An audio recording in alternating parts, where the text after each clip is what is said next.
नमस्कार दोस्तों, मैं हूं आपका दोस्त, आपका होस्ट आर के, और आप देख रहे हैं आर के ट्रेडिंग। दोस्तों, तारीख है 20 जून 2021 और यहां पर आपके सवाल मेरे जवाब का है 121 एपिसोड, यानी 19 जून को शनिवार को जितने लोगों ने सवाल भेजे थे उन सारे सवालों का जवाब लेके 121 एपिसोड में आप लोगों का स्वागत है। टोटल 121 एपिसोड हो चुके हैं काफ़ी सक्सेसफुली। बहुत सारे लोग अपने सवाल भेजते हैं, कुछ लोग रूल के नियम के हिसाब से भेजते हैं, उनके सवाल रिजेक्ट होते हैं, कुछ जैसे तैसे भेज देते हैं, वो पता भी नहीं चलता कहाँ से भेज रहे हैं, क्या नाम है, किस शहर से, तो थोड़ा सा दिक्कत हो जाती है, तो उनको रिजेक्ट करना पड़ जाता है। तो माफ़ी चाहूँगा, लेकिन फिर भी मैं चाहूँगा कि वो लोग भी अगर पूरा वीडियो देखें तो काफ़ी ज़्यादा उनको शायद उनके सवाल का जवाब मिल जाए।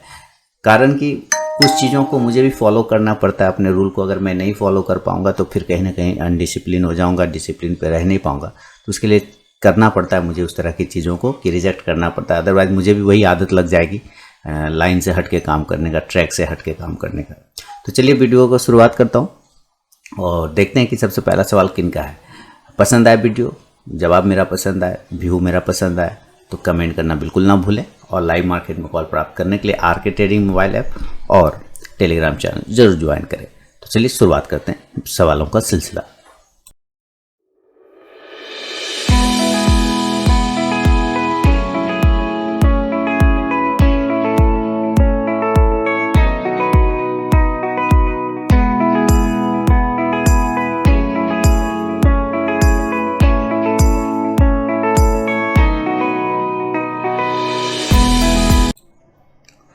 सबसे पहला सवाल है बर्धमान वेस्ट बंगाल से मृत्युंजय बनर्जी साहब ने लिखा है, टीसीएस 3186 पे खरीदा गया है, जिंदल स्टील 429 रुपये पे, सेल 130 रुपये के भाव पे, Tata steel BSL 96, Berger paint 814। इस स्टॉक विथ प्राइस मेरे पास है, इस स्टॉक को होल्ड करना है या निकल जाना है, इन स्टॉक्स का एसएलएन टारगेट सेट कर दीजिए। बिल्कुल, आप इन सारे जितने भी स्टॉक्स आपने लिए अच्छे स्टॉक्स लिए हैं। सबसे पहले स्टॉक्स पर अगर आपको कोई डाउट है तो मैं बता दूं कि आपके सारे स्टॉक्स अच्छे हैं, और बस डिपेंड करता है कि व्हाट इज़ योर व्यू, आपका व्यू कितने टाइम का है ना। आपका व्यू शॉर्ट टर्म का है, आपका व्यू लॉन्ग टर्म का है, आपका पोर्टफोलियो होल्डिंग वाला व्यू है, क्या व्यू है। अगर आपने शॉर्ट टर्म रखा है तो कुछ टारगेट जो भी उसके नियर में बनेंगे आपको लेकर निकलना होगा। लॉन्ग टर्म का व्यू अगर आपने रखा है तो बिल्कुल ये सारे स्टॉक्स पे बने रहिए, क्योंकि स्टॉक्स आपका ख़राब कोई भी ऐसा नहीं है कि ख़राब बोला जा सके। टीसीएस बेहतरीन है, आईटी का, जिंदल स्टील भी आपने अच्छा सेलेक्ट किया है, सेल भी है, टाटा स्टील। बस दिक्कत आपके साथ एक ही चीज़ है कि आपने एक कैटेगरी से यानी एक सेक्टर से ज़्यादा स्टॉक्स उठाए हुए, जैसे कि टाटा स्टील मेटल का रखा है आपने, बीएसएल वाला, सेल को भी उसी कैटेगरी से उठा कर रखा है, दूसरा आपने जिंदल स्टील भी लिया है तो उसी कैटेगरी से उठा कर रखा है, ठीक है। यानी एक कैटेगरी से आपने 3 स्टॉक्स उठा लिए हैं। अब है कि अगर ये मान लेता हूँ कि अगर स्टील गिरना शुरू होता है, स्टील सेक्टर गिरना शुरू होगा तो ये तीनों स्टॉक गिर जाएगा, समझ रहे हैं बात। तो आपने बस एक गड़बड़ी किया और बाकी स्टॉक्स खराब नहीं है, एक सेक्टर से ज़्यादा स्टॉक फिलहाल आपने लिया हुआ है, बस ये थोड़ा सा दिक्कत है, लेकिन कोई दिक्कत वाली बात नहीं, स्टॉक्स ऐसे बढ़िया लॉन्ग टर्म अगर व्यू आपने रखा है तो। अब टीसीएस 3186 पे अगर आपने लिया है तो इसके क्या लेवल बनेंगे इसकी बात आप कर रहे हैं, तो हम लोग चार्ट देखेंगे, चार्ट देखने के बाद डिसीजन करेंगे कि टीसीएस को क्या करना चाहिए। बाकी आपका व्यू क्या है, आपने व्यू नहीं रखा, शॉर्ट टर्म है, लॉन्ग टर्म, अगर वो रखते तो बताते तो ज़्यादा बेहतर है। देखिए 3186 पे यानी कि 3190 के आसपास लिया आप एक स्टॉप लॉस मेंटेन करिए सर 3200 रुपये का, यानी अपने बाइंग प्राइस से ऊपर का एक स्टॉप लॉस मेंटेन करना है आपको। कितने का? 3200 रुपये का। 3200 का स्टॉप लॉस लगाइए और होल्ड करिए, क्योंकि अगर ये 3200 का स्टॉप लॉस कट भी जाएगा तो आप लॉस में नहीं निकलेंगे, पहली बात, क्योंकि आपने 3186 पे लिया, 3200 का स्टॉप लॉस लगा लीजिए और होल्ड करिए। ये स्टॉक जहाँ से मैंने पिछले बार निफ्टी का आईटी फार्मा मेटल वाला वीडियो में पोस्ट करता हूँ, वहाँ से मैंने बताया भी था कि ये स्टॉक इसी जगह से रिजेक्ट होता है बार बार, जो कि 3350 का लेवल है। देखिए यहाँ पे भी रिजेक्शन मिला था, यहाँ पे भी रिजेक्शन था और सेम प्राइस से रिजेक्शन मिला। अगर ये यहाँ से 3200 नहीं आया, अगर ये 3200 नीचे नहीं आया और ऊपर की साइड में अगर 3350 ब्रेक कर गया तो देन आपको ये 3500 तक के लेवल पे जाता हुआ टीसीएस नज़र आ सकता है। तो आप 3200 का स्टॉप लॉस लगा के 3500 के टारगेट के लिए होल्ड कर सकते हैं। जिंदल स्टील की बात करते हैं तो चलिए जिंदल स्टील को भी हम लोग देखेंगे। और ये रहा जिंदल स्टील का चार्ट। जिंदल स्टील अभी एक बॉक्स से बाहर निकला था, आप देखिए, लेकिन ऊपर रेजिस्टेंस को ब्रेक नहीं कर पाया, नीचे आया, मार्केट गिरा, ये भी गिरा, तो ये मार्केट के साथ चल रहा। लेकिन एक चीज़ आपको ध्यान देना होगा कि जिंदल स्टील है ना, कहीं मैं गलत तो नहीं देख रहा, क्योंकि जिंदल स्टील 429, हाँ ठीक है, वही स्टॉक है 429 पे आपने यहाँ कहीं पे लिया, बिल्कुल ठीक है, कोई टेंशन वाली बात नहीं है। जिंदल स्टील वापस इस बक्से के अंदर घुस गया है, ठीक है। इस बक्से का जो लोअर एंड है यानी कि 380 का एक स्टॉप लॉस मेंटेन करिए। 380 का ज़्यादा बड़ा स्टॉप लॉस नहीं लगाना है यहाँ पे।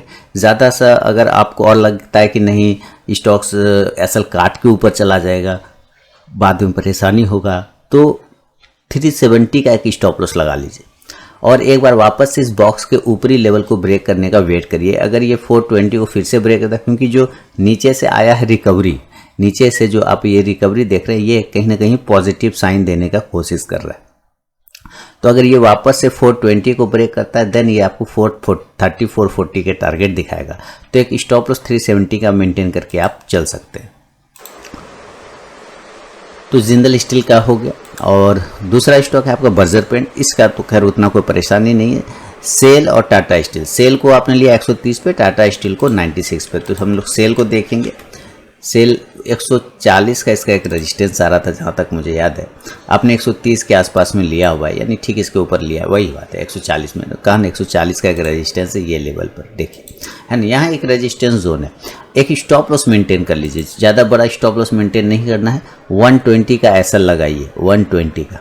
अगर 120 के नीचे गिरेगा, हालांकि इसका 115 से 120 ही इंपॉर्टेंट सपोर्ट है, जब तक इसके ऊपर टिका हुआ है ना, ये पॉजिटिव है। इसके नीचे निकलने पे ही निगेटिव होगा। तो जो रिजेक्शन मिल रहे हैं वो कहीं ना कहीं पॉजिटिव साइन दे रहा है। ऊपर अगर ये 130 अगर ये ब्रेक कर गया आप ही का प्राइस, तो फिर ये 140 150 तक के भी टारगेट आपको दिखाएगा। स्टॉप लॉस 115 से 120 के आसपास का मेंटेन करके चल सकते हैं। टाटा स्टील बीएसएल जो है आपने लिया है 96 पर, तो उसको भी हम लोग चेक करेंगे। टाटा स्टील बीएसएल 96 पर, और अभी 89 का। तो स्टॉप लॉस सर अब 84 का ही बनता है, दूसरा तो कोई स्टॉप लॉस है भी नहीं। 84 का स्टॉप लॉस लगाइए और वेट करिए आप 92 को ब्रेक करने का, है ना। वेट फॉर 92 को अगर ये ब्रेक करेगा तो ऊपर 96 और 100 तक के टारगेट फिर दिखाएगा टाटा स्टील बीएसएल, फिर आगे भी जा सकता है। बर्जर पेंट को आपने लिया हुआ है 814 रुपये के भाव पे, और अभी बर्जर पेंट चल रहा है 825। बने रहिए बर्जर पेंट आपको जल्दी ही 840 से 860 तक के टारगेट दिखाएगा। स्टॉप लॉस आप 800 का लगा के चल सकते हैं। तो ये है आपके सारे स्टॉक्स पे मेरा अपना व्यू, अपना फीडबैक देना बिल्कुल ना भूलें। अगला सवाल की तरफ बढ़ूंगा। अगला सवाल है संजय मुंडाडा जी ने औरंगाबाद से, महाराष्ट्र से लिखा है, your swing trading call yet not active on daily closing basis implies TV today can by if it close 30-20 on DCB. देखिए मैंने कहा भी था कि अगर वो हो सकता है आज वो एक्टिवेट ना हो, कल नहीं हो, अगले सप्ताह हो, ये बात मैंने साफ बोला था। मैंने जब एक्टिवेट ही नहीं हुआ है इसका मतलब लेवल सुरक्षित है, समझ रहे ना। जब वो लेवल आया ही नहीं तो लेवल सेफ है, लेवल सुरक्षित है, जब आएगा तब लिया जाएगा। तो अगर कोई स्विंग ट्रेडिंग कॉल का एक्टिवेट लेवल नहीं होता है तो इसका मतलब है जब आएगा तब लेंगे, क्योंकि लेवल वही है, लेवल चेंज नहीं हुआ है। तो बिल्कुल टीवी टुडे है ना। तो 320 के ऊपर अगर निकले तो बेहतरीन मूवमेंट बन सकता है वापस से टीवी टुडे में। अगर एक्टिवेट नहीं हुआ है तो एक बार फिर से मैं चार्ट देख लूँ, और अगर कुछ मॉडिफाई करने का हो तो मैं मॉडिफाई करने की कोशिश करता हूँ। बिल्कुल लेवल वही है, लेवल चेंज ही नहीं हुआ है हमारा, लेवल बिल्कुल अभी भी वही है, और उसके ऊपर अगर निकलेगा तो मूवमेंट ज़रूर करेगा टीवी टुडे। तो वेट कर लीजिएगा टीवी टुडे में। अब है आपके पास can hold for a month following shares your view. LIC housing finance 508 पे खरीदा गया है। अब VRL लॉजिस्टिक 293 पे लिया गया। तो चलिए LIC हाउसिंग फाइनेंस को चेक करें, और आ गया LIC हाउसिंग फाइनेंस। देखिए LIC हाउसिंग फाइनेंस आपने 589 है ना आपका, 508 पे आपने लिया हुआ है वो। तो थोड़ा सा इसका अब सर दिक्कत इसको हो गया कि ये 480 480 this is heavy resistance zone, ये एक रेजिस्टेंस जोन में कन्वर्ट हो गया 480, और अभी प्राइस चल रहा है 470, 10 पॉइंट नीचे है। 480 को जब तक ये ब्रेक नहीं करेगा ना तब तक आपका प्राइस वापस नहीं आएगा। लेकिन ये भी सही है कि अगर ये 480 को जैसे ये ब्रेक करेगा आपको 500 तुरंत से दिखा देगा, और 500 को ब्रेक करने के बाद 520। लेकिन उससे पहले आपको एक स्टॉप लॉस मेंटेन कर लीजिए। आप एक स्टॉप लॉस 450 रुपये के आसपास लगा के रखिए, 450। अगर इस स्टॉक में बने रहना है तो 450 का एक स्टॉप लॉस बनेगा। अगर इतना नहीं रिस्क लेना है तो 460 का भी ले सकते हैं, लेकिन 460 थोड़ा रिस्की है, 450 थोड़ा सेफ है। तो ये स्टॉप लॉस मेंटेन करिए और वेट करिए 480 को ऊपर ब्रेक करने का। अगर ये ब्रेक करेगा तब इस स्टॉक में मूवमेंट स्टार्ट करेगा, अदरवाइज आपका स्टॉक खतरे में आ चुका है। VRL लॉजिस्टिक की बात करें, आपने लिया हुआ है कितने प्राइस पे चेक कर लेते हैं। VRL लॉजिस्टिक बिल्कुल आपने लिया है इसको 293 के भाव पे, 274 आ गया, 274 आ गया, कोई दिक्कत वाली बात नहीं। मार्केट गिरता है तो सारे गिरेंगे, क्योंकि बढ़ा तो सब बढ़ा इसी तरह। अब आपने इसमें 274 के आसपास का एक लेवल है, आपका प्राइस है 293 का, यानी लगभग वहाँ से 20 पॉइंट नीचे आ चुका है। यही इंपॉर्टेंट सपोर्ट है, याद रखिए यही प्राइस इंपॉर्टेंट सपोर्ट है, यानी कि 270 से लेके 265 ही इंपॉर्टेंट सपोर्ट है। जब तक इसके ऊपर है टेंशन नहीं लेना है। तो आप एक 265 रुपये के आसपास का एसएल मेंटेन करिए और होल्ड रखिए इसको। अगर ये 280 ब्रेक कर गया, 285 ब्रेक कर गया, ये सारे लाइन अगर ब्रेक करता है ऊपर, देन आपका प्राइस फिर आ जाएगा ऊपर। 320 तक के टारगेट फिर आपको मिलेंगे शॉर्ट टर्म में VRL लॉजिस्टिक पे। लेकिन वो लेवल को उसको पहले ब्रेक करना होगा। काफ़ी तगड़ा रेजिस्टेंस बन चुका है इसका 300 के आसपास में, तो 300 जब ब्रेक कर दे ऊपर तो मज़ा आ जाएगा फिर इसमें। और TV टुडे जब भी ब्रेक करे वो आप उस पर डेली क्लोजिंग बेसिस पे कर सकते हैं शॉर्ट टर्म कॉल।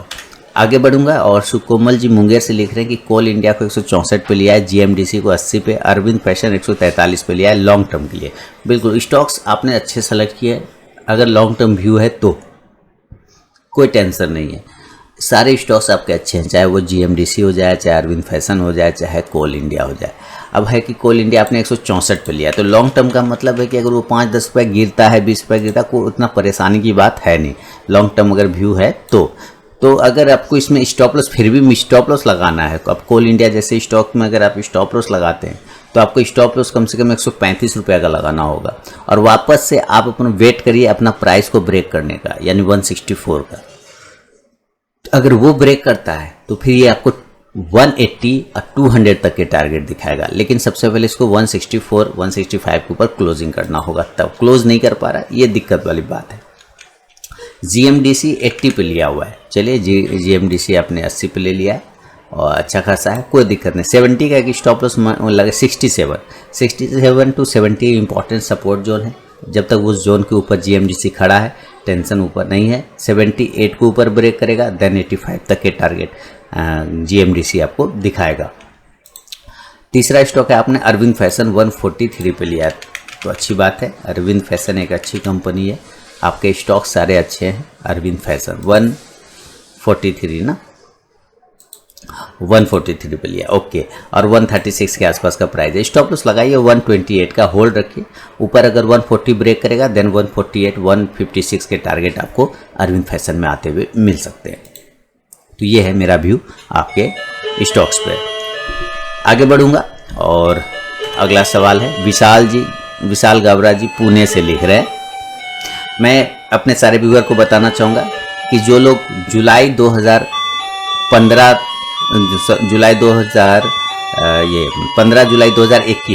15 जुलाई 2021 से पहले 15 जून 2021 से लेके 15 जुलाई 2021 तक के बीच में, ध्यान से सुनिए, 15 जून जिस दिन मैंने वो वीडियो अपलोड किया था 2021 से लेके 15 जुलाई 2021 के बीच में जितने लोग भी मेरे लिंक से अकाउंट ओपन कराएंगे, फायर्स में, एलाइज ब्लू में या ज़ेरोधा में, तो उन सारे लोगों का जुलाई 20 तारीख से जो मेरा लाइव ट्रेडिंग रूम स्टार्ट हो रहा है, जुलाई 20 तारीख से जो लाइव ट्रेडिंग रूम स्टार्ट हो रहा है उसमें उनका फ्री ऑफ कॉस्ट में ज्वाइनिंग हो जाएगा।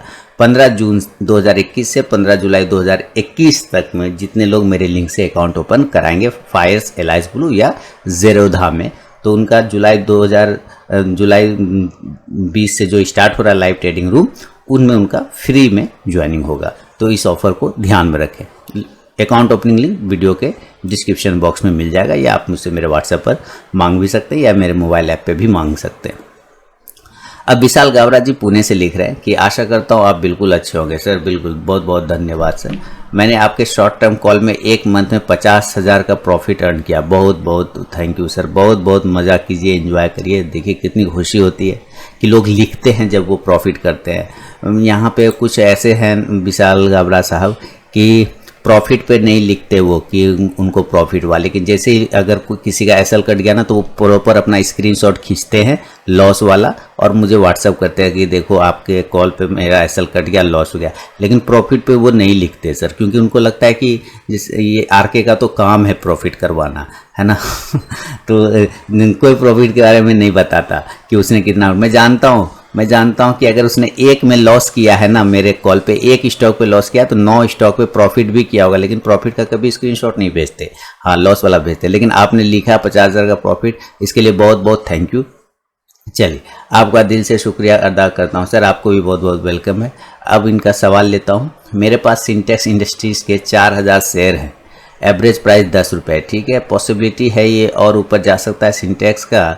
NCLT भी कुछ प्रॉब्लम चल रहा है सर। सिंटेक्स से थोड़ा दूर रहने का चाहिए था, मुझे सजेस्ट करें आपका आगे क्या कर। सिंटेक्स ना थोड़ा सा दूर रहने का चाहिए था। सिंटेक्स जब से डीमर्ज हुआ है ना वो प्रॉब्लम में आ गया। पहले सिंटेक्स डीमर्ज हुआ था, सिंटेक्स प्लास्टिक और सिंटेक्स इंडस्ट्रीज, ये 2 कंपनियां थी, डीमर्ज हो गई थी। ठीक है, देखिए सिंटेक्स लिखेंगे यहाँ पर तो आपको पता चलेगा। देखिए सिंटेक्स इंडस्ट्रीज है ना, सिंटेक्स प्लास्टिक, पहले दोनों एक ही हुआ करता था, फिर दोनों डीमर्ज हो गया।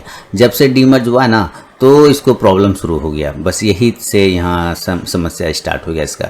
सिंटेक्स इंडस्ट्रीज आपने लिया हुआ है ना, चलिए चेक करते हैं सिंटेक्स। अब देखिए ये टी ग्रुप में भी है, बी ग्रुप में भी है, ये समस्या है इसका। अब यहाँ 10 रुपये पे आपने एवरेज प्राइस लिया, ये प्रॉब्लम है सर इसके साथ। अब देखिए इसमें खोने को आपके पास ऐसे कुछ है नहीं, ठीक है ना, आपके पास खोने को कुछ भी नहीं, क्योंकि 5 रुपये का भाव है, क्या खोएंगे आप इसमें। अब आपकी क्वांटिटी पे डिपेंड करता है कि अगर 5,000 क्वांटिटी ले लिया हो सपोज, तब तो थोड़ा सा बड़ा आता है। लेकिन अगर क्वांटिटी आपके हैंड में है, जितना आपके रिस्क के अंदर है, तब तो इसमें आपके पास खोने को कुछ भी नहीं है सर। तो मेरे ख्याल से आप इसमें थोड़ा बने रहें, वेट करें, प्राइस के एक बार ऊपर जाने का वेट करें। और अगर आपका प्राइस ऊपर निकलता है, 6 रुपये 7 रुपये के ऊपर निकलता है, तो कहीं ना कहीं आपका एवरेज प्राइस ATP आ सकता है। तो इसमें आपको खोने को आपके पास कुछ भी नहीं है। इस स्टॉक से ऐसे दूर रहना चाहिए था, लेकिन चूंकि आप ले चुके हैं और आपका 50% नीचे आ चुका है एवरेज प्राइस से, तो थोड़ा सा वेट कर लीजिए। मेरे ख्याल से थोड़ा वेट करना सही रहेगा, क्योंकि अगर रहता ना कि हाँ काफ़ी ये है, इसमें खोने को बहुत कुछ है, मैं देख रहा हूँ प्राइस वाइज खोने को इसमें कुछ है नहीं, तो थोड़ा वेट कर ले। मेरे ख्याल से यही मेरा व्यू रहेगा। और अगर ऊपर 5.5 या 6 को दोबारा ब्रेक करता है, देन फिर आपका एवरेज प्राइस आ जाएगा सर, तो थोड़ा वेट कर लें आप इसमें। NCLT में थोड़ा सा प्रॉब्लम तो करता ही है। चलिए आगे बढ़ता हूँ। विवेक कुमार जी अमृतसर पंजाब से लिख रहे हैं, अगला सवाल है। और क्या सवाल है, चलिए शुरुआत करते हैं। टोटल 8 है। पहला लिख रहे हैं, मार्केट में करेक्शन कहाँ तक आ सकता है। चलिए, और उसके लिए लेवल हो सकते हैं क्या। पोर्टफोलियो की सिक्योरिटी के लिए 15,000 या 14,000 का पुट लेना चाहिए। बिल्कुल लेना चाहिए, पुट ऑलवेज लेना चाहिए। पुट आपको एकदम लेके चल सकते हैं, हमेशा आउट द मनी का OTM का ले लीजिए। बहुत दूर का पुट लेके बैठिए, 15,000 14,800 का पुट हर मंथ आप लेके चल सकते हैं। वो एक तरह का इंश्योरेंस होता है अपने पोर्टफोलियो के लिए, ठीक है ना, कि रात में कुछ क्रैश भी हो गया, मार्केट को खबर भी आ गई, तो उससे आपके पोर्टफोलियो को नुकसान नहीं होगा। ये एक अच्छी स्ट्रेटेजी होती है अपना पोर्टफोलियो को प्रोटेक्ट करने का। पहली बात, कहाँ तक करेक्शन आ सकता है। देखिए करेक्शन कहाँ तक जो आना था मेरे ख्याल से, हालांकि मैं निफ्टी बैंक निफ्टी की वीडियो डालूंगा तो वहाँ तक तो उसमें आपको पता चल ही जाएगा। हालांकि निफ्टी के बारे में मैंने थर्सडे को ही बताया था कि निफ्टी थोड़ा निगेटिव हुआ है। मैंने ये बात बताया था कि निफ्टी थर्सडे को फर्स्ट टाइम निगेटिव हुआ था। हमारे लीडिंग इंडिकेटर ने एक सिग्नल जनरेट किया था क्रॉस बिलो का, तो मैंने कहा था कि फर्स्ट टाइम निफ्टी यहाँ पे क्रॉस बिलो का सिग्नल कर रहा है, तो ये कहीं ना कहीं निगेटिव में है। लेकिन 15,400 ये भी बताया था कि 15,400 के नीचे जब तक नहीं जाएगा इसको प्रॉब्लम नहीं होगा। तो 15,400, अब समस्या कि अगर ये 15,000 को तोड़ देता है, 15,400 के नीचे रह जाता है, तब इसका प्रॉब्लम शुरू हो जाएगा। और तब वहां से 14,800 तक जा सकता है। कहाँ 14,800 तक करेक्शन आ सकता है। कब? जब ये 15,400 के नीचे सस्टेन करना स्टार्ट कर गया तब 14,800 तक। तो फिलहाल उसकी संभावना कम दिख रही है, लेकिन सिक्योरिटी वाइज आप पुट लेके चल सकते हैं। हर मंथ पुट रखिए। अगर आपका पोर्टफोलियो साइज बड़ा है तो पुट जरूर रखना चाहिए खरीद के। अब सवाल है इनका, टाटा पावर लिया है 103 के प्राइस पर, क्या इसका प्राइस 150 तक जा सकता है? सर जाने का तो 200 चला जाए, 300 चला जाए, समस्या है कि उसके रेजिस्टेंस जब तक वो ब्रेक नहीं होंगे तब तक वो नहीं जाएगा। लेकिन फिर भी चार्ट देखेंगे हम लोग, अगले 1 साल में इस सब को होल्ड किया जाए। अच्छा 1 साल तक का होल्ड करना, व्यू 1 साल का है टाटा पावर। देखिए किसी महान व्यक्ति ने कहा है, मैंने अब उस महान व्यक्ति का तो नाम नहीं लूँगा मैं, क्योंकि बहुत सारे लोग महान व्यक्ति का भी वीडियो देखते हैं यूट्यूब पे। कहा गया है, उन्होंने अपने किसी वीडियो में कहा है कि हमेशा भागते हुए ट्रेन में चढ़ने की कोशिश करो, हमेशा चलती हुई ट्रेन में चढ़ने का कोशिश करो, हमेशा। उन्होंने ऐसा बात कहा है। मैं हमेशा इसका उल्टा कहता हूँ, शुरू से अपने लोगों को बोल रहा हूँ कि अगर आप भागती हुई ट्रेन में चढ़ेंगे ना सर, तो हाथ पैर कट जाएंगे। सीधी सीधी बात है। भागती हुई ट्रेन में चढ़े, ट्रेन भाग रहा है, ट्रेन भाग रहा है ना, और आप पकड़ने की कोशिश करें, चढ़ने की कोशिश करें, देखते हुए एक्सीडेंट हो जाता है उसमें। अब कुछ बहुत किस्मत वाले लोग होते हैं जो भागते हुए ट्रेन में चढ़ गए और सुरक्षित घुस गए बोगी में, सुरक्षित घुस जाते हैं डब्बा में, तो वो ट्रेन के साथ में मजा ले लेते हैं। लेकिन वैसे बहुत कम लोग होते हैं, नहीं तो अदरवाइज तो बहुत लोगों का एक्सीडेंट ही हो जाता है। तो जब वो ट्रेन रुक जाए, ऐसे भाग रहा है ना, भागते हुए मत लीजिए। कहाँ भागेगा? कहीं तो हॉल्ट लेगा, कहीं तो हॉल्ट पे आदमी उतरेगा ना, तो एक हॉल्ट को लेने दीजिए। जब वो हॉल्ट ले आ जाएगा, ठीक है, और उस हॉल्ट से जब वो स्टार्ट करेगा ना गाड़ी चलना, तब आप सवार हो जाइए ना, क्या दिक्कत है? भागते हुए ट्रेन में लेने का मतलब है हाथ पैर कट जाएंगे। तो मैं ऐसा नाम नहीं लूँगा, क्योंकि मैं कभी किसी का नाम लेके मैं नहीं बोल सकता, क्योंकि सारे लोगों का अपना अपना थॉट होता है, अपना अपना विचार होता है। ये मेरा विचार है, ये अगले का विचार है। उनको हमेशा भागते ट्रेन में चढ़ने का शौक होता है और अपने सारे वो लोगों को यही बोलते रहते हैं। तो खैर जाने दीजिए। अब बात है कि आपने ले लिया है और स्टॉक गिर गया, तो स्टॉक खराब नहीं हुआ, स्टॉक गिरना चढ़ना चलता रहता है। 116 का एक ऐसा लगा लीजिए, ठीक है, और 128 का वेट करिए। 128 को अगर ये ब्रेक करेगा तो आपको ये 150 भी दिखा देगा और 180 भी दिखा देगा। लेकिन जब ये 128 को ब्रेक करेगा तो याद रखिएगा कि 132, याद रखिए हमारा राजा बैटरी का मैंने एनालिसिस करके पूरा बताया था, जब हमारा राजा बैटरी नीचे आ रहा था, और उसके जिस तरह के मूवमेंट मैंने प्रिडिक्शन किए थे कि वो वहाँ पे जाएगा, इतना प्राइस पे रुकेगा, फिर गिरेगा, फिर ऊपर जाएगा, फिर इतना प्राइस पे रुकेगा, तो आप देखेंगे हमारा राजा बैटरी सेम वही काम कर रहा है। टाटा पावर में भी वही दिखा रहा है कि जब ये अभी 116 का एक ऐसा लगा लीजिए, अगर ये कट गया तब तो 110 गिर जाएगा, है ना, 110 से 108 आ जाएगा, तब फिर आप देख लीजिए आपका रिस्क वहाँ पे क्या बन रहा है और आप निकल सकते हैं। ये स्टॉप लॉस है 110 से 108 तक का, ठीक है, ये सेफ स्टॉप लॉस हो जाएगा और ये कटने के बाद ही ये आएगा। तो आप बड़ा एक स्टॉप लॉस रखना चाहें तो ये दोनों स्टॉप लॉस है, छोटा रखना चाहें तो ये ऊपर अगर 124 को अगर ये ब्रेक करता है तो ये एक बार अटक जाएगा 132 के पास, और 132 के ऊपर सस्टेन करने लगेगा तो 140 150 तक के टारगेट आपको दिखाएगा टाटा पावर। ये है view Tata power. L&T housing finance लिया है 99, इसको लॉन्ग टर्म रखिए सर, इस पर तो ऐसे नहीं भी पूछेंगे तो भी कोई दिक्कत नहीं है। L&T हाउसिंग फाइनेंस को लंबे समय के लिए रखिए, इसका कोई ऐसा परेशानी वाली इसकी बात नहीं है। मेरे पास ये स्टॉक 5 साल से पड़ा हुआ है L&T हाउसिंग फाइनेंस, ठीक है, इसलिए लॉन्ग टर्म का व्यू रखिए इसमें। और काफ़ी नीचे के भाव से है मेरा, और चूँकि मेरा एवरेज होता रहता है, नीचे आने पे मैं लेता हूँ तो मेरा एवरेज होता है और मैं अक्सर इसमें प्रॉफिट में ही रहता हूँ। तो क्योंकि भी देखिए कुछ ऐसे स्टॉक्स हैं ना जिसको आप नियर टर्म में लेके नहीं चल सकते। जैसे मैं एक स्टॉक्स के बारे में अक्सर बताता रहता हूँ, मन्नप्पुरम फाइनेंस, है ना, मन्नप्पुरम फाइनेंस मैं बताता रहता हूँ हमेशा। दोस्तों अगर अभी तक आप लोगों ने टेलीग्राम चैनल को ज्वाइन नहीं किया तो जरूर ज्वाइन कीजिएगा। इसमें मैं लाइव में कुछ कॉल्स प्रोवाइड करता हूँ और आप जाके ज्वाइन होकर देख सकते हैं कि वहाँ पे मेरा कॉल्स का परफॉर्मेंस कैसा रहता है। तो यहाँ पे मैंने 3 तरीका बताया ज्वाइन होने का टेलीग्राम चैनल पे। पहला प्रोसेस है दोस्तों कि आप मेरे वीडियो के डिस्क्रिप्शन में जाइए, किसी भी वीडियो के डिस्क्रिप्शन में वहाँ टेलीग्राम चैनल का लिंक मिलेगा, उस लिंक पे क्लिक करके आप टेलीग्राम चैनल पे ज्वाइन हो सकते हैं। दूसरा प्रोसेस है दोस्तों कि आप अपने मोबाइल में टेलीग्राम ऐप को इंस्टॉल कीजिए, उसके बाद उसे ओपन करिए। ओपन करने के बाद RK ट्रेडिंग BGP को सर्च कीजिए अपने टेलीग्राम ऐप में, तो वहाँ पे मेरा चैनल मिल जाएगा, आप उस पर क्लिक करके ज्वाइन हो सकते हैं। तीसरा प्रोसेस है दोस्तों कि आप मुझसे मेरे व्हाट्सअप नंबर पर टेलीग्राम चैनल का लिंक मांग सकते हैं। मैंने यहाँ पे व्हाट्सअप नंबर दे दिया है और यही मेरा कॉल का भी नंबर है, तो आप यहाँ भी मुझसे अपना व्हाट्सअप पर टेलीग्राम चैनल का लिंक मांग सकते हैं। तो जरूर वहाँ पर ज्वाइन होइए, वो लाइव में मैं कुछ कॉल्स प्रोवाइड करता हूँ वहाँ पर भी। तो LT फाइनेंस हाउसिंग फाइनेंस को 99 के प्राइस पर लिया है 1 से 2 साल के लिए। तो टारगेट 120 से 160, बिल्कुल आप एकदम विश्वास रखिए, भरोसा रखिए, कंपनी बुरी बिल्कुल भी नहीं है। LNT हाउसिंग फाइनेंस आप इसको रख सकते हैं अपने पास और लंबे समय के लिए रखें LNT FH को, तो ज़्यादा बेहतर है क्योंकि इसका परफॉर्मेंस आपको लंबे समय पे ही समझ में आएगा। लॉन्ग शॉर्ट टर्म में मूवमेंट करता है, ऊपर नीचे करता है शॉर्ट टर्म को मूवमेंट, लेकिन अगर आप लॉन्ग टर्म रखते हैं तो ये आपको ज़्यादा बेहतर रिटर्न दे सकता है। LNT हाउसिंग फाइनेंस बेहतरीन स्टॉक्स है। स्टॉक्स में चूंकि अभी मार्केट गिरा है तो ये स्टॉक भी गिरा है। एक इंपॉर्टेंट सपोर्ट है ज़्यादा से ज़्यादा 80 का, 80 से लेकर 84 के आसपास का, 85 भी राउंड नंबर में लगा सकते हैं। इसका सबसे बड़ा जो हर्डल है वो है 100 का। 100 को ब्रेकआउट होने के बाद ये आपको 120, 140 तक के टारगेट दिखा सकता है। 2-3 साल का व्यू रखें तो और भी बड़े टारगेट आने के चांस बनेंगे LNT हाउसिंग फाइनेंस पे। तो नज़र रखिए और स्टॉक्स पे भरोसा रखिए, स्टॉक्स बेहतरीन है। वावा स्टॉक है, ये चार्ट पर हायर हाई पैटर्न बना रहा है। ओके, ब्रेकआउट हुआ है। इससे किस लेवल पर बाय किया जाए और इसका क्या टारगेट हो सकता है? वाटेक बावाग है ना, वाटेक बावाग को लगाते हैं हम लोग। वाटेक बावाग है और वो चलिए आ गया यहाँ।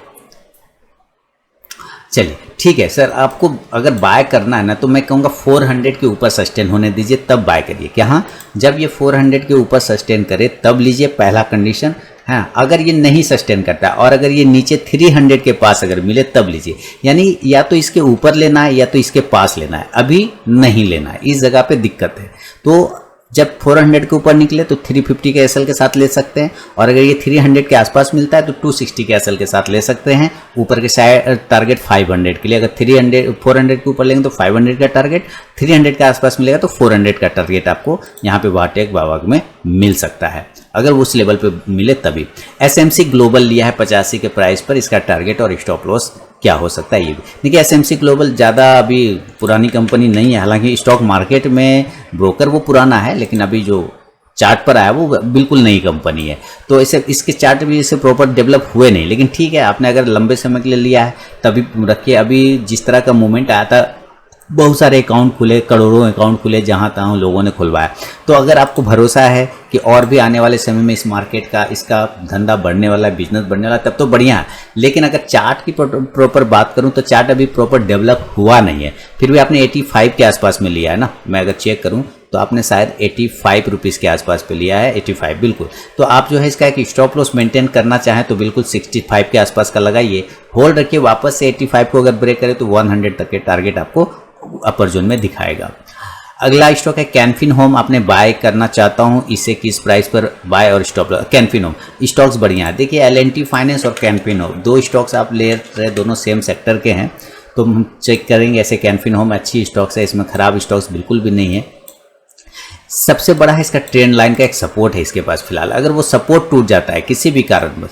दोस्तों मैं फिर से अपना याद दिला दूं कि अगर लाइव मार्केट में कॉल चाहिए तो आपको RK trading mobile app download करना पड़ेगा गूगल प्ले से, और आप वहाँ पे एलिजिबल हो जाएंगे देन मोबाइल ऐप डाउनलोड करने के बाद। और अगर टेलीग्राम पे चाहते हैं तो वीडियो के डिस्क्रिप्शन में टेलीग्राम चैनल का लिंक दिया हुआ है, आप वहाँ पे भी जाके ज्वाइन हो सकते हैं लाइव मार्केट में कॉल प्राप्त करने के लिए। इंपॉर्टेंट सपोर्ट है कैनफिन होम, 500 के नीचे आने पे टूट जाएगा, 480 460 का टारगेट दिखाएगा। ऊपर अगर ये वापस से ब्रेक करता है 520 25 को, देन ये 540 560 तक के टारगेट आपको दिखा सकता है कैनफिन होम। अशोक बिल्डकॉन बढ़िया सर, अशोक बिल्डकॉन को ऑलरेडी मैंने रिकमेंड दिया हुआ है। बॉम्बे डाइंग में थोड़ा प्रॉब्लम है, लेकिन ठीक है। अशोक बिल्डकॉन को चेक कर लेते हैं हम लोग। एक्चुअली आप सबसे पहले तो ये डिसाइड करिए कि आप कितना खाना खाना चाहते हैं, क्योंकि आप जो है बहुत ज़्यादा खाना अगर थाली में परोस दिया जाएगा तो क्या होता है ना, आदमी को दिमाग काम नहीं करेगा, ये खाऊं कि वो खाऊं, है ना। तो आप कम से कम खाना खाइए, ज़्यादा खाना लगेगा तो कहीं ना कहीं बदहजमी होने जाएगा, क्योंकि ओवर जहां पेट में गया तो ज़्यादा बदहजमी हो जाएगा। तो ज़्यादा स्टॉक अगर आप अपने पोर्टफोलियो में रखेंगे तो दिमाग हैंग होना स्टार्ट हो जाएगा, सब पे नज़र रखना पॉसिबल भी नहीं है। अशोक का बिल्कुल ऑलरेडी दिया हुआ है, चार्ट बहुत ही बढ़िया है, 105 के ऊपर निकलेगा, 110 से 15 के टारगेट आपको आराम से मिल जाएंगे। ऐसे हो सकता है आप नज़र रख पाते हो एक समय में बहुत सारे स्टॉक्स पर, तो अच्छी बात है। बॉम्बे डाइंग को भी चेक करा रहे हैं, चलिए हम लोग बॉम्बे डाइंग भी चेक करना चाहते हैं। बॉम्बे डाइंग को सिर्फ लेने से बात नहीं होता है सर, कि नज़र रखना भी बड़ी बात है। अगर आप नज़र नहीं रख पाएंगे लेने का, तो लोग चाहता है कि मैं पूरा स्टॉक मार्केट खरीद लूँ, कितने स्टॉक पे आप नज़र रख सकते हैं ये इंपॉर्टेंट है। 100 का रेजिस्टेंस है, 100 को ब्रेकआउट आएगा बॉम्बे डाइंग तभी पोजीशन बनाइए, 100 110 से 120 का शॉर्ट टर्म। बड़ा टारगेट रखेंगे तो 150 का बनेगा, लेकिन उस कंडीशन में बड़ा स्टॉप लॉस 65 का लगा के आपको चलना पड़ेगा।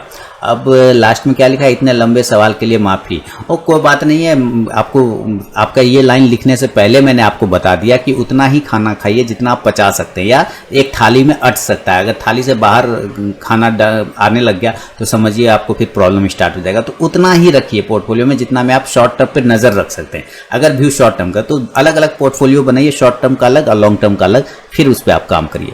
तो ये विवेक कुमार साहब का सवाल था अमृतसर पंजाब से। अगला सवाल की तरफ बढ़ूंगा और अगला सवाल है इनका संजय मिश्रा जी सहरसा बिहार से लिख रहे हैं कि first of all good evening आपको भी सर। और अशोक लीलैंड को लिया है 115 पे, बोडल केमिकल 109 पे, एलएमबी के 135 पे, और advise on swing trading should remain on it. Chambal fertilizer 310 पे, पीएनसी इंफ्रा 244 पे, अल कार्गो 145 पे, V2 रिटेल 132 पे, provide stop loss and target for 1 week okay Thursday and Friday. Ashok Leyland 115 के आसपास में 115 पे अशोक लीलैंड लिया हुआ। चलिए चेक करते हैं अशोक लीलैंड को। और आ गया अशोक लीलैंड आपके सामने 115 के आसपास का भाव पे आपने लिया, अभी 116 सेम प्राइस पे। स्टॉप लॉस 110 लगाइए, वापस अगर ये 120 को ब्रेक करता है तो टारगेट आपको 130 से 140 के बन सकते हैं अशोक लीलैंड में। पहला स्टॉक आपका अशोक लीलैंड। दूसरा है बोडल केमिकल। तो केमिकल सेक्टर में अभी तो तूफान मचा हुआ है, काफ़ी बेहतरीन मूवमेंट बोडल में भी, सब में भी, जितने केमिकल है लगभग मिला है सारे में। देखिए मार्केट नीचे है लेकिन ये केमिकल कंपनियां काफ़ी ऊपर बेहतरीन रिजल्ट आपको दिखा रही है। तो बोडल केमिकल में एक रेजिस्टेंस है हायर जोन 115 रुपये का, सपोर्ट लेके चल रहा है 95 का, और आपका प्राइस आ रहा है लगभग 109 रुपये उसी के आसपास में। स्टॉप लॉस लगाइए 95 का, होल्ड रखिए। ऊपर 110 से 112 को ब्रेक करेगा तो 115 से 120 के टारगेट बोडल केमिकल आपको बना के देगा। एलेम्बिक 135 पे लिया है। एलेम्बिक, चलिए एलेम्बिक को चेक करते हैं। एलेम्बिक लिमिटेड है ना, एलेम्बिक आ गया 135 के आसपास में आपने लिया, 100 उसी प्राइस पर है। एलेम्बिक का स्टॉक को अभी मैंने रिकमेंड भी किया हुआ है, एलेम्बिक लिमिटेड को मैंने शॉर्ट टर्म कॉल किया। तो नजर रखिए 140 के ऊपर एलेम्बिक निकलेगा, मस्त मूवमेंट देगा, 160 तक के टारगेट, नीचे 120 का स्टॉप लॉस लगा के चल सकते हैं आप एलेम्बिक में। और दूसरा क्या है, चंबल फर्टिलाइजर 310, पीएनसी इंफ्रा 244 पे। चंबल फर्टिलाइजर, अभी तो मानसून का मेहरबानी है, फर्टिलाइज़र कंपनियों में काफ़ी तेज़ी देखने को मिल रहा है। 245 पे लिया है, 310 पे लिया है, ओके 310 और उसी के आसपास का स्टॉप लॉस 280 का लगेगा इस भाव पे। ऊपर 320 को ब्रेक करेगा तो देन 340 से 350 तक के टारगेट चंबल फर्टिलाइज़र आपको दिखाएगा। इसके अलावा आपने लिया है चंबल पीएनसी इंफ्रा को आपने लिया। तो चलिए हम लोग पीएनसी इंफ्रा को चेक करें। और पीएनसी इंफ्रा को लिया है आपने लगभग 244 पे, ओके 244, 4 पॉइंट का प्रॉफिट है। स्टॉप लॉस 240 का लगाइए, छोटा सा एक स्टॉप लॉस लगाइए। ऊपर अगर ये 250-55 को दोबारा अगर ब्रेक करेगा, 255 ज़्यादा बेहतर होगा, 255 को ब्रेक करेगा 260 से 70 के टारगेट आपको पीएनसी इंफ्रा में मिल सकता है। V2 रिटेल 134 के आसपास लिया है, चलिए 132 है ना V2 रिटेल आपने लिया 132, अल कार्गो 145, तो V2 रिटेल 132 पे लिया है। स्टॉक खराब नहीं है, स्टॉक था लॉकडाउन का असर हो गया इसमें, यही थोड़ा प्रॉब्लम है। 120 का स्टॉप लॉस लगाइए, 140 अगर ब्रेक करता है तो 160 के टारगेट आपको V2 रिटेल में भी मिल सकते हैं। अल कार्गो को लिया हुआ आपने, चलिए अल कार्गो का भी चार्ट देख लें जरा क्या आ रहा है। अल कार्गो आपने लिया है 144 पर अल कार्गो को, है ना, और 145 पर, ठीक है। स्टॉप लॉस 137 का लगाइए, ऊपर रेजिस्टेंस 148 का, अगर वो ब्रेक करेगा तो 152 से 156 तक के टारगेट अल कार्गो में आपको मिलेंगे। अगला स्टॉक है आपका अल कार्गो हो गया, V2 रिटेल भी मैंने बता ही दिया। तो ये व्यू है संजय जी आपके इन सारे स्टॉक्स पे। मेरा अपना फीडबैक देना बिल्कुल ना भूलें। और बढ़ूंगा अगला सवाल की तरफ। और अगला सवाल है, एक्चुअली अगला सवाल ही नहीं है, सवालों का सिलसिला हो गया है ख़त्म।